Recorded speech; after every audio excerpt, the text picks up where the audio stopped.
어버이 주일인데요. 장례식장을 좀 가다 보면 어머님이 읽으시던 혹은 또 아버님이 늘 읽으시던 성경입니다. 이렇게 펴놓은 게 있어요. 손때가 가득 묻은 그런 성경들 말입니다. 그거는 그런 모습을 볼 때마다 감동이지요. 여러분들에게도 그런 성경이 있으시면 좋겠어요.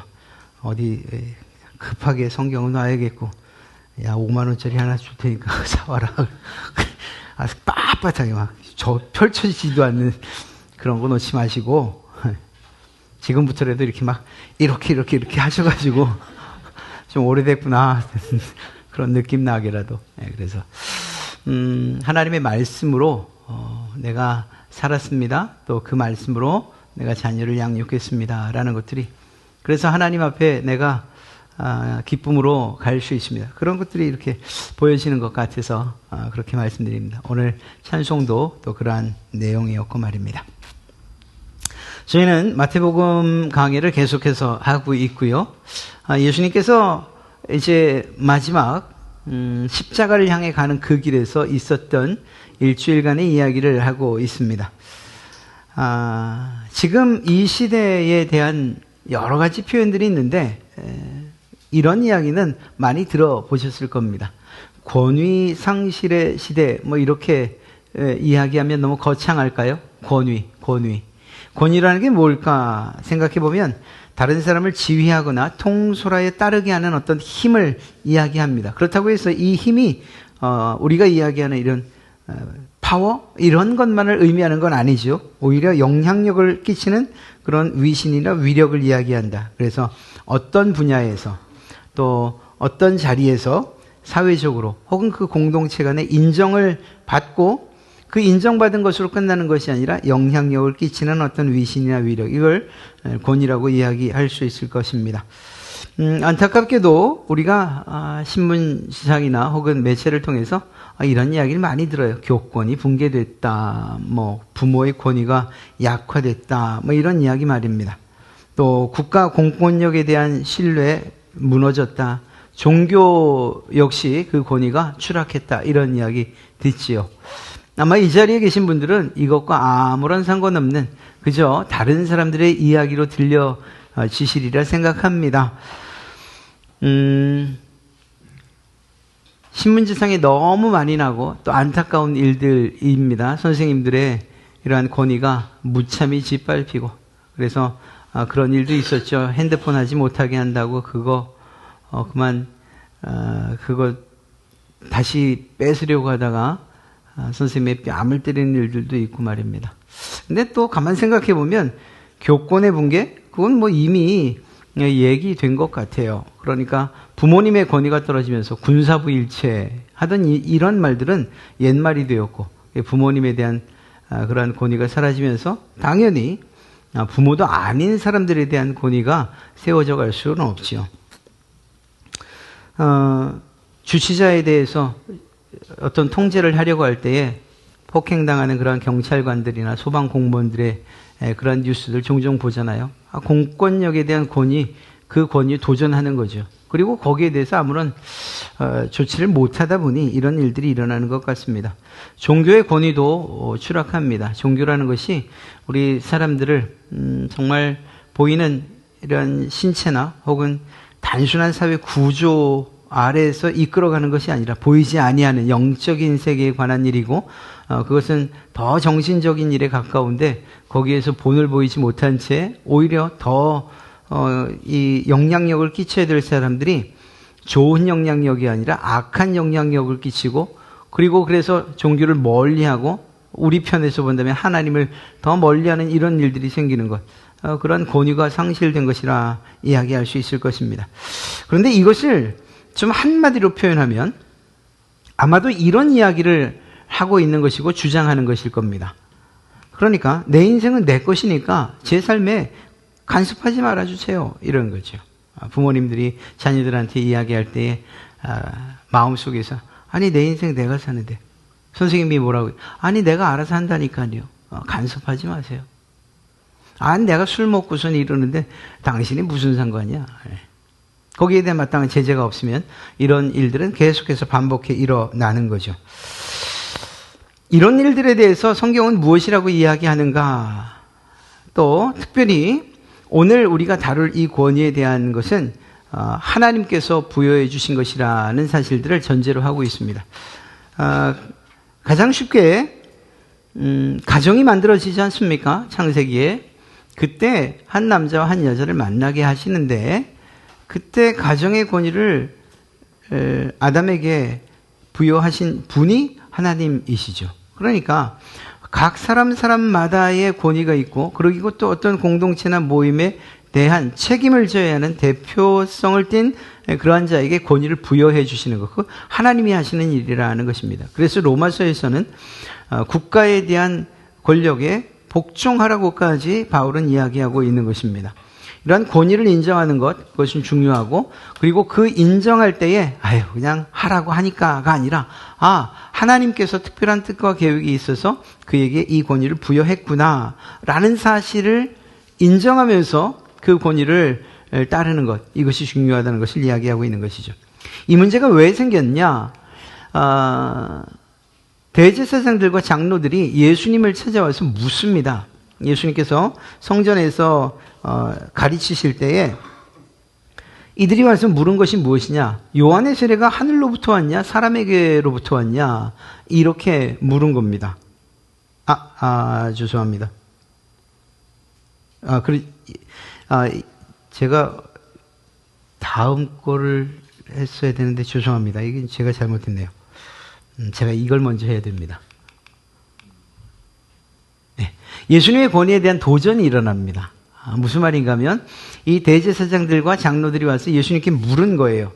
넌 도대체 무슨 권위를 가지고서 이런 일을 하느냐? 이 권위를 누가 줬냐? 물은 거죠. 이런 일이란 것이 무엇인가 하면 성전을 깨끗하게 한 사건, 병자들을 고치신 일, 또 아이들로 하여금 찬송을 받으신 이런 일들 말입니다. 그러니까 이런 일들은 누군가가 권세를 주지 않으면, 권위를 주지 않으면, 그리고 돕지 않으면 할 수 없는 일들인데 넌 도대체 누가 이런 일을 할 수 있게끔 권위를 줬단 말이냐? 이렇게 물으신 거예요. 물은 겁니다. 예수님에게. 그리고 이것에 대해서 아까와 같이 되물으신 거죠. 이 일은 단순하게 예수님의 권위에 대한 출처를 물은 게 아니에요. 이 사람들이 이렇게 물은 데는 예수님을 공경에 빠뜨리려고 하는 의도가 있었고 자신들이 손해보지 않으려고 하는 의도가 숨겨져 있었습니다. 그러니까 예수님의 권위에 대해서 무슨 권위로, 누가 준 권위로 이런 일을 하느냐라고 묻는 이 말에는 첫째는 자신들의 권위와 지위가 위협받는다고 생각을 한 거죠. 성전 청결 사건을 하면서 그냥 깨끗하게만 한 것이 아니잖아요. 너희가 강도의 소굴을 만들었다라는 말을 통해서 대제사장들과 장로들 그리고 사두개파 사람들 등등 모든 사람들이 자기 이익에만 눈이 멀어서 하나님께 예배해야 되는 그 장소에서 매매하는 일들을 일삼았다라고 하는 이런 책망이 담겨 있지 않습니까? 그러면 단순하게 잘못했다는 것을 지적하는 것일 뿐만 아니라 그렇게 지적할 수 있는 이분의 권위가 자신들이 가지고 있는 권위보다 더 높다고 세상 사람들이, 백성들이 생각할 것 아닙니까? 야, 저분은 정말 맞는 말만 하는구나. 야, 지금까지 우리가 속아 살아왔구나. 아니, 우리도 하고 싶은 이야기를 드디어 주님께서, 예수님께서 하시는구나. 야, 저분의 권위가 저 사람들, 저 대제사장들이나 장로들의 권위보다 훨씬 높구나. 이렇게 생각할 거죠. 그러니까 자신들의 권위와 지위가 위협받는다고 생각한 것입니다. 또한 뿐만 아니라 경제적인 부분도 있어요. 성전 청결 사건을 통해서 자신들은 경제적으로 큰 손해를 입죠. 그리고 자신들이 세워놨던 이러한 상업적인 구조들이 다 무너져 내리는 거예요. 이 문제에 대해서 이제 예수님이 이렇게 성전 청결 사건을 하고 난 뒤에, 얼마 뒤에 돌아가시잖아요. 그 뒤에 또다시 이런 일들이 있었겠지만 그들의 마음 가운데는 여전히 이런 생각이 있었을 거예요. 야, 그때 예수님께서 하셨던 말이 옳은데 이 사람들은 전혀 변하지 않는구나. 또 어쩌다 보면 제사장에게 따져 물을지도 몰라요. 아니, 예수님 지난번에 예수님 하셨던 얘기 못 들었습니까? 아니, 아무 흠도 없는 것들을 갖다 흠이 있다고 그렇게 판단을 해서 당신들이 부당한 이익 취하는 것 아닙니까? 요즘 환전 시세가 얼마인데 이렇게 따져 묻는 사람들이 하나둘이라도 있었다면 이런 것들은 자신들의 이러한 경제 체계를 완전히 무너뜨리고 또 실제적인 경제적인 손실을 가져오는 것 아니겠습니까? 그러니까 이 권위가 아무것도 아니라는 것, 예수님께서 하신 이 일이 아무것도 아니라는 것을 이야기하기 위해서라도 예수님의 권위를 깎아내릴 수밖에 없었던 거죠. 그러니까 이런 질문을 던진 겁니다. 백성들의 지지를 잃을 수 있다는 두려움도 있었겠죠. 지금까지는 그들을 영적으로 인도해가는 그러한 선도 그룹에 자신들이 있다고 생각을 했어요. 최소한 율법에 대해서 영적인 문제에 있어서 하나님과의 관계에 있어서만큼은 우리가 저들을 인도해 가고 있다라는 이러한 자신들만의 자부심이 있었을 거예요. 그런데 이게 완전히 뒤집혔죠. 예수님께서 이렇게 권위의 문제를 가지고서 그들을 책망하는 일들이 일어나자 백성들의 마음이 그리고 그 민심이 예수님께로 쏠릴 수밖에 없는 거예요. 네. 그러니까 이런 문제를 없애고자 또 이런 문제를 차단하고자 이러한 권위 문제를 제기한 것입니다. 예수님께서 이 권위에 대해서 아무런 이야기를 못하시면 그러면 자기들이 승리하는 거지 않습니까? 마지막으로는 로마의 관계가 있습니다. 로마는 이스라엘을 압제하는 식민지로 두고 있는 나라였지 않습니까? 그런데 이 식민지로 있는 이스라엘에서 백성들이 예수님을 따라다녀요. 그런데 작은 무리가 아니라 큰 무리들이 따라다니지 않습니까? 그런 것들이 밀란으로 보일 소지가 있었다는 거죠. 폭동처럼 보일 수도 있었고 더 나아가서 예수님께서 하시는 그러한 메시지나 혹은 그러한 활동들이 민중을 선동하는 것처럼 그렇게 보일 수도 있었던 것입니다. 더군다나 예수님의 메시지에는 하나님의 나라라는 말이 얼마나 많이 등장합니까? 로마가 지금 최고인데 여기에 그 로마와는 비교할 수 없는 하나님 나라를 선포하고 있지 않습니까? 그리고 그 하나님 나라에 대한 선포가 백성들을 매료시키고 있고요. 또 예수님께서 자신을 왕이라고 하는 이야기들이 종종 등장을 합니다. 이들에게 있어서의 왕은 황제뿐인데 왕이라는 표현들을 서슴지 않고 쓴다. 이런 것들이 로마에 알려지면 이런 것이 결국은 자신들이 로마에 빌붙어서 누리고 있는 이런 부나 권력을 잃어버릴 수 있다는 이런 두려움이 있었던 거죠. 이런 여러 가지 이유 때문에 이 권위의 문제를 제기했던 것입니다. 그래서 예수님의 권위는 아무것도 아니다 이렇게 이야기하고 싶었던 거예요. 그런데 이들의 계획이 완전히 박살이 나고 말죠. 왜냐하면 예수님께서 이 문제를 이렇게 시작하신 것입니다. 그들에게 내 권위는 하늘로부터 온 것이다 라고 답을 주신 것이 아니라 그렇다면 내가 너희에게 대답을 할 텐데 너희도 먼저 내게 대답을 해라 라고 말씀하신 것이 바로 요한의 세례가 하늘로부터 왔냐 사람에게로부터 왔냐 라고 물으신 것입니다. 예수님께서는 정말 이런 부분에 있어서는 탁월한 언변가이시고 그리고 또 지략가다라는 이런 생각을 하게 됩니다. 참 지혜로우시죠. 이게 도대체 무슨 말이냐? 하늘로부터 왔다. 요한의 세례가 하늘로부터 왔다라고 이야기를 하면 그러면 이렇게 묻는 거죠. 그러면 왜 믿지 않느냐? 바꿔 말하면 예수님을 메시아로 선포했잖아요. 예수님께서 세례 요한이 세상 죄를 지고 가는 하나님의 어린 양이라고 예수님이 어떤 분인가에 대해서 세례 요한이 이야기했잖아요. 그러면 세례 요한이 하늘로부터 온 선지자로서 메시지를 전하는 것이면 하나님의 뜻을 전하는 것이라면 그러면 세례 요한이 말하는 것처럼 예수님이 메시아라는 사실들을 백성들뿐 아니라 이 사람들도 이 대제사장들도 장로들도 믿어야 되는 거죠. 근데 믿지 않고 있잖아요. 그러니까 하늘로부터 왔다는 사실을 너희는 인정하지 않지? 만약 인정한다면 너희가 나를 메시아로 인정해야 될 텐데 하지 않잖느냐 이렇게 되물으시는 것이죠. 또 사람에게 쓰다라고 이렇게 대답을 한다면 그것은 군중의 반발을 살 일이 분명합니다. 왜냐? 백성들이 요한을 선지자로 하늘로부터 온 선지자로 믿고 따르고 있었기 때문입니다. 그러니까 아무런 대답을 할 수가 없었던 거예요. 사람에게서라는 말이 무슨 말이겠습니까? 세례요한이 교육을 받아서 또 어떤 일련의 교육 과정을 통해서 아니면 자기 스스로 만들었다거나 여러 사람들과 기획을 해서 이런 이야기들, 이런 세례를 준 게 아니잖아요. 요한은 사람에게서부터 온 것이 아니라 하나님께로부터 이 사명을 날 때부터 이러한 사명을 부여받은 사람이지 않습니까? 그러니까 백성들이 요한을 선지자로 믿고 따랐던 거죠. 그런데 만약에 사람에게서다 라고 물을 때 그렇게 그것에 대해서 부정을 하면 그러면 이 세례 요한을 따르는 군중들의 또 백성들의 반발과 소요가 예상되거든요. 그러니까 이도저도 대답할 수 없는 상황이 되어버리고 만 겁니다. 그래서 예수님의 권위에 대한 문제를 제기해서 자신들의 이러한 지위 혹은 또 포지션을 좀 높이려고 했는데 그게 다 무산되고 만 거죠. 이 대답을 할 수 없었기 때문에 말입니다. 대답하지 못했고 예수님 역시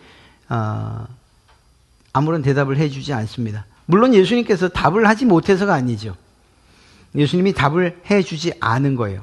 너희가 대답하지 않았으니 나도 대답하지 않겠다라고 말씀하신 것입니다. 그래서 예수님의 이러한 권위에 대해서 아무런 문제를 제기할 수 없게끔 주님이 먼저 정리를 하신 거예요.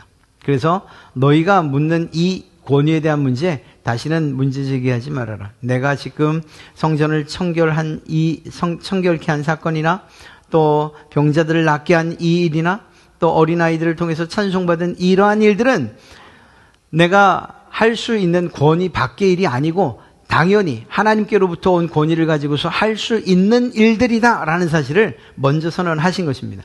그리고 나서 세 가지의 사건을 통해서 예수님은 자신의 권위에 대한 비유를 이야기하시면서 이 권위를 강화시켜 나가십니다. 그것이 무엇이었냐면 오늘 28절부터 32절에 있는 두 아들의 비유, 그리고 33절부터 마지막 46절까지에 있는 악한 농부의 비유, 그리고 마지막 22장 1절부터 14절에 있는 혼인잔치의 비유를 통해서 예수님의 권위와 관련된 세 가지 비유를 하시면서 한편으로는 예수님의 권위가 하늘로부터 왔다는 것과 그 권위에 대해서 어떻게 반응해야 되는지, 동시에 너희들은 어떻게 이 권위에 대해서 반응하지 않는지, 무시하는지, 인정하지 않는지를 아주 신랄하게 비판하고 계신 것입니다. 그래서 오늘은 이 첫 번째 두 아들의 비유까지를 여러분과 한번 살펴보려고 합니다. 예수님의 권위와 관련된 비유 첫 번째가 바로 두 아들에 관한 비유이죠. 내용은 간단합니다. 농부 아버지가 이야기합니다. 큰아들에게 오늘 포도원에 가서 일 좀 해라. 첫째 아들이 대답을 하죠. 예, 알겠습니다. 그런데 가질 않았어요. 아무 일을 하지 않은 거죠. 둘째 아들에게도 이야기합니다. 야, 너 가서 오늘 포도원에서 가서 일 좀 해라. 싫어요. 그런데 조금 이따 생각하니까 그래도 아버지가 말씀하시니 아버지의 뜻에 따라야지 해서 가서 일했어요. 예수님께서 물은 거예요. 누가 부모의 말에 순종한 사람이냐? 응? 누가 부모의 권위를 인정하고 그 뜻에 따른 사람이냐? 이건 말 하나마나 둘째 아들인 것이죠. 아버지의 뜻대로 행한 사람 둘째 아들입니다. 이것은 마음의 문제가 아니고 행위와 그리고 삶의 문제라는 사실을 이야기하신 거예요. 그리고 이것을 통해서 결국은 아버지의 권위를 인정한 사람이 누구냐라고 물으셨던 것입니다. 아버지를 무시하지 않고 그분의 뜻을 순종하고 그분의 명령에 순종했던 아들이 누구냐? 둘째 아들이다. 그들도 그렇게 이야기할 수밖에 없었던 것입니다.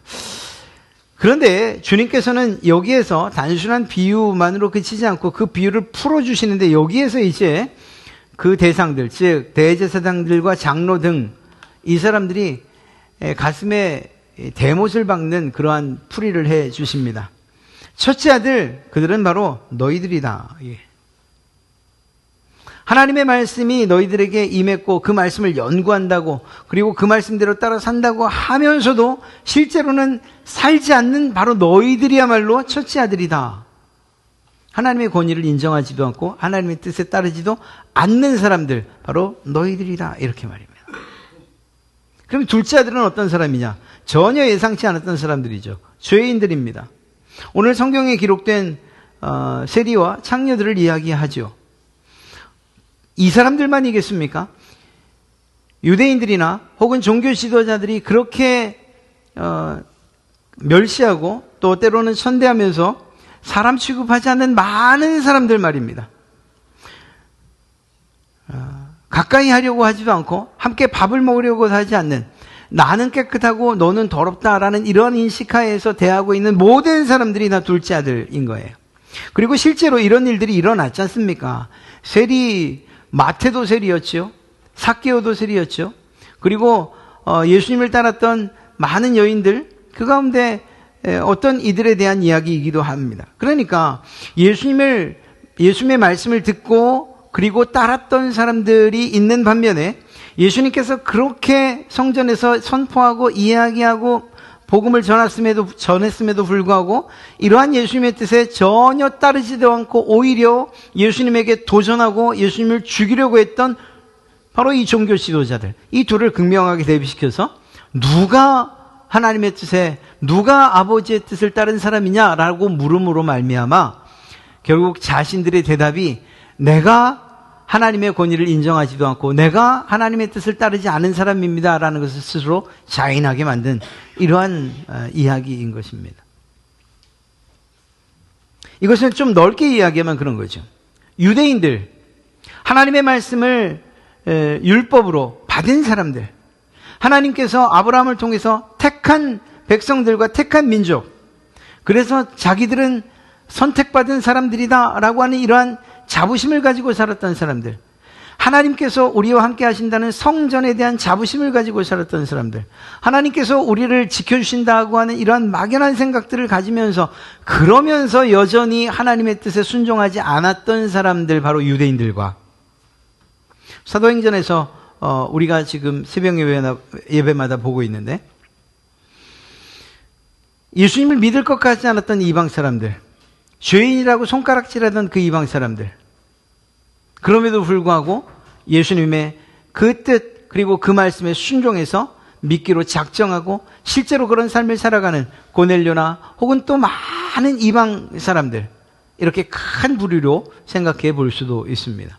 중요한 것은 결국 아버지의 권위를 인정한 사람 누구냐, 아버지의 뜻을 인정하고 따른 사람 누구냐, 그것은 마음속에서 일어나는 일이 아니라 행동으로 나타나고 결과로 나타나야 된다는 사실을 이야기하고 있는 것입니다. 이건 흔히 오늘 우리 어버이 주일이니까 부모님의 뜻에 순종하는 사람은 어떤 사람이냐, 대답만 하는 자녀들은 아니죠. 어떻게 여러분들의 자녀들은 대답만 하십니까? 대답만 정말 잘한다고 해서 효도한다 이렇게 이야기할 수 없어요.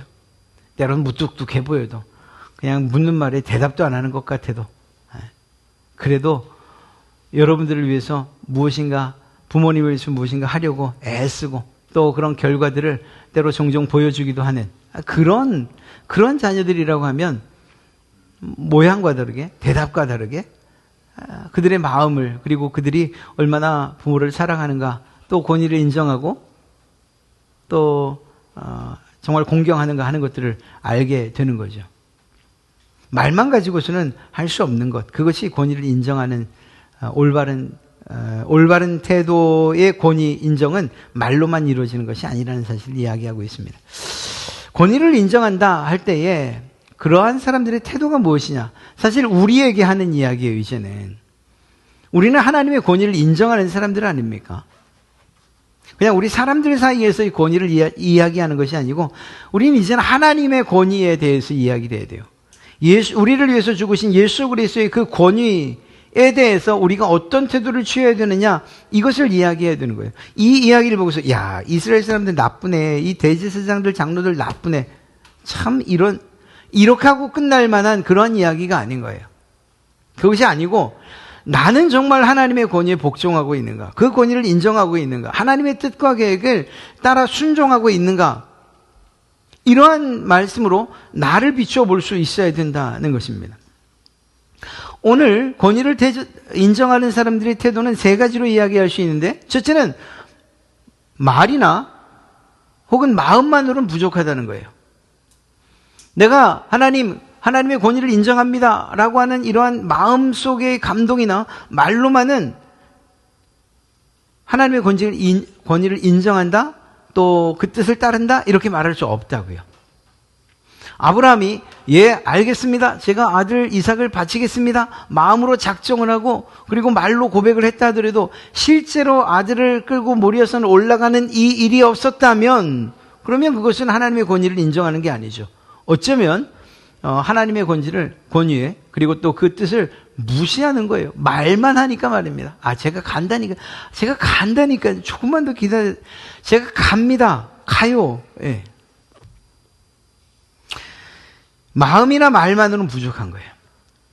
하나님에 대한 권위 그리고 그분의 뜻을 따른다는 것은 우리의 행동으로 증명해야만 하는 일들이라는 것입니다. 그런데 여기에서 작은 아들에 대한 이야기를 할 때에 한 단어를 넣고 있는데 그게 바로 뉘우치고라는 말이에요. 우리가 사실 예수님을 믿을 사람들은 아니었잖아요. 알지도 못했는데 어떻게 예수님을 믿겠습니까? 하나님의 뜻이 무엇인지 우리가 따를 사람들이 아니잖아요. 그걸 알지도 못했는데요. 그런데 그 말씀을 듣고 그리고 하나님의 말씀을 읽고 우리 가운데 역사하는 그 성령의 뜨거운 음성과 그리고 그 명령에 따라서 마음의 감동과 말과 깨달음만이 아니라 삶을 살아간다면, 그러면 하나님의 권위를 인정하는데 그때 필요한 것이 무엇이냐? 바로 뉘우치는 거예요. 내가 지금까지는 그렇게 살지 않았습니다. 말로도 안 따랐고 생각으로도 하나님을 인정하지 않았습니다. 내가 이 점 하나님 뉘우칩니다. 내가 하나님을 인정한다고 말하면서 따른다고 말하면서 그냥 무시하고 그리고 거절하기만 했습니다. 이제는 그렇게 하지 않겠습니다라고 해서 행동으로 옮기는 일을 했지 않습니까? 바로 이것입니다.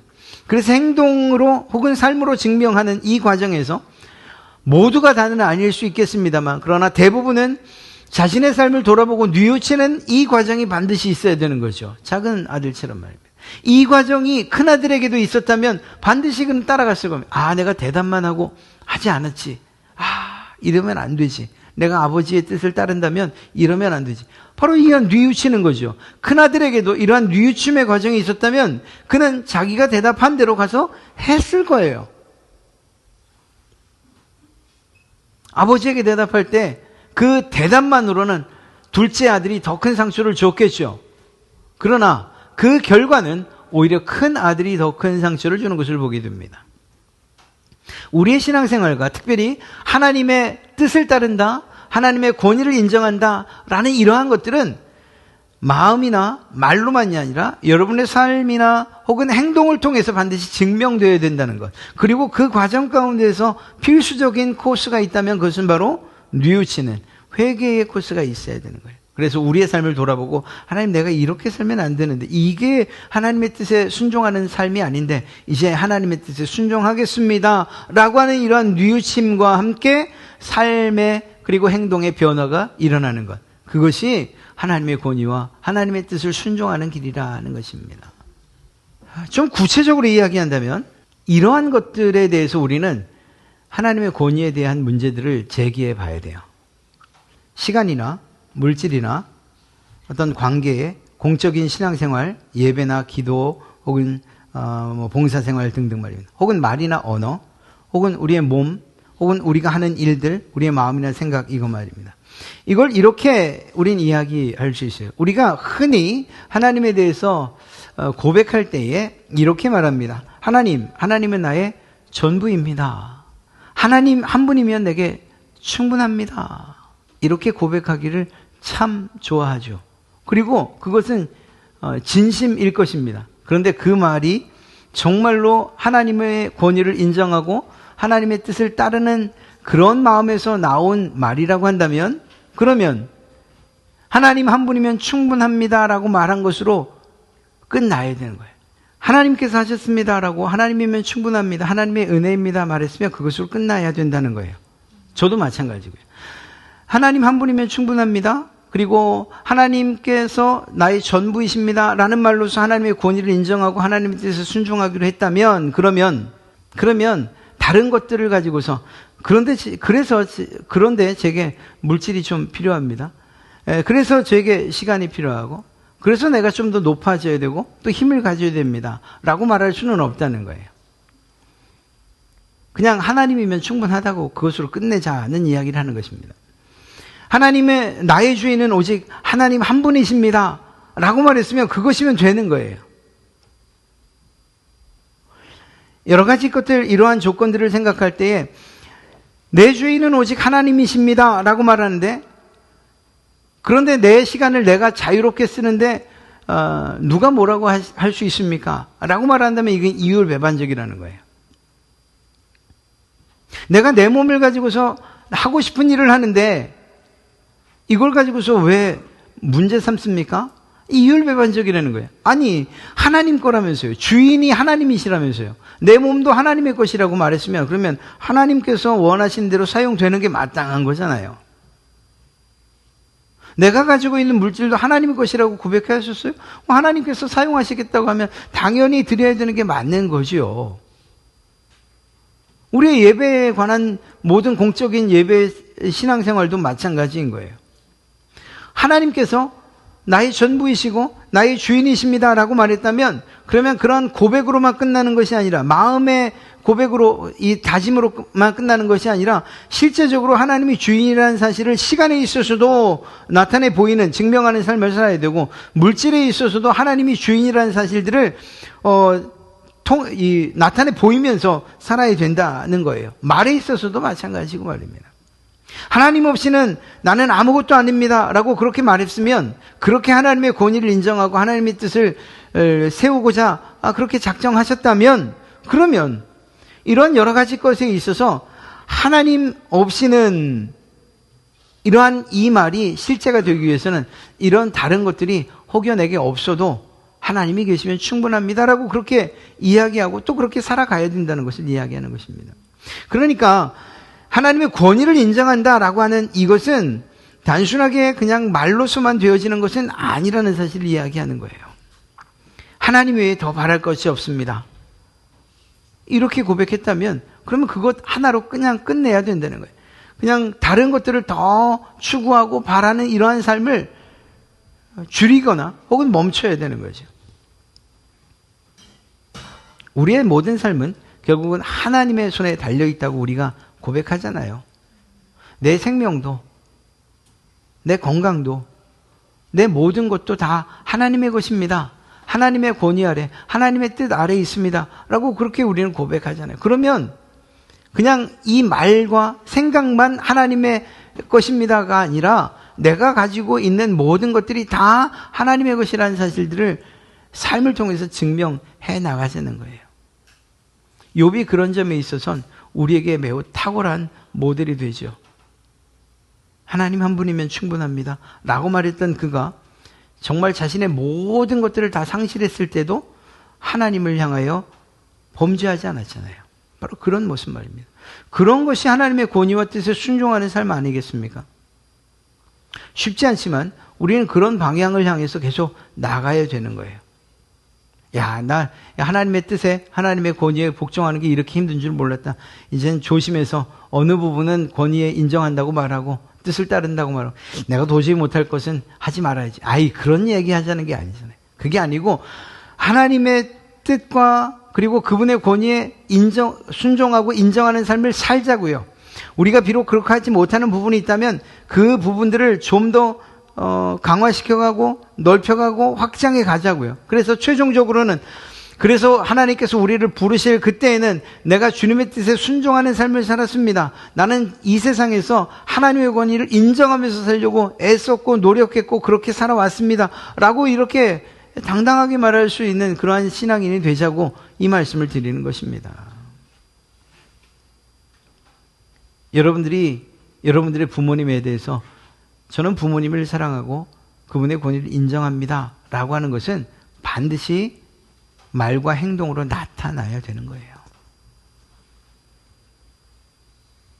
하나님에 대해서도 마찬가지인 거예요. 보이지 아니한다고 해서 그냥 무시할 만한 분이 아니잖아요. 그분의 권위가 없는 것이 아니고 그분의 뜻이나 계획이 없는 것이 아니잖아요. 오히려 이러한 점들을 생각할 때에 둘째 아들처럼 내가 무엇을 잘못했는지, 무엇을 문제가 있었는지 뉘우치고 오히려 돌이켜 하나님의 뜻에, 아버지의 뜻에 순종하는 그러한 우리들이 되어야 하지 않겠습니까? 이것이야말로 권위를 인정하는 그러한 사람들의 삶이고 태도다.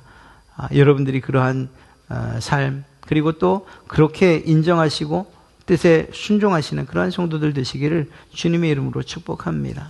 다음 한 주간을 살아가실 때도 모든 분야에 있어서 내가 정말 하나님을 인정하는가, 하나님이 나의 전부라고 말한 이 말과 지금 내가 하려는 생각이나 태도가 이렇게 상충되거나 위배되지 않는가, 내가 하나님의 뜻에 순종한다면 이 문제를 어떻게 해결하면 좋을까, 이런 고민들을 하면서 그렇게 주님을 섬기면 좋겠습니다. 우리가 할 수 없는 그 모든 부분들 하나님께서 도우시고, 그래서 생각하게 하시고 지혜를 주시고 이겨낼 힘과 용기도 주실 줄로 믿습니다. 오직 주님께서 여러분들의 주인 되시는, 여러분들의 전부가 되시는 다음 한 주간에 되시기를 주님의 이름으로 축복합니다.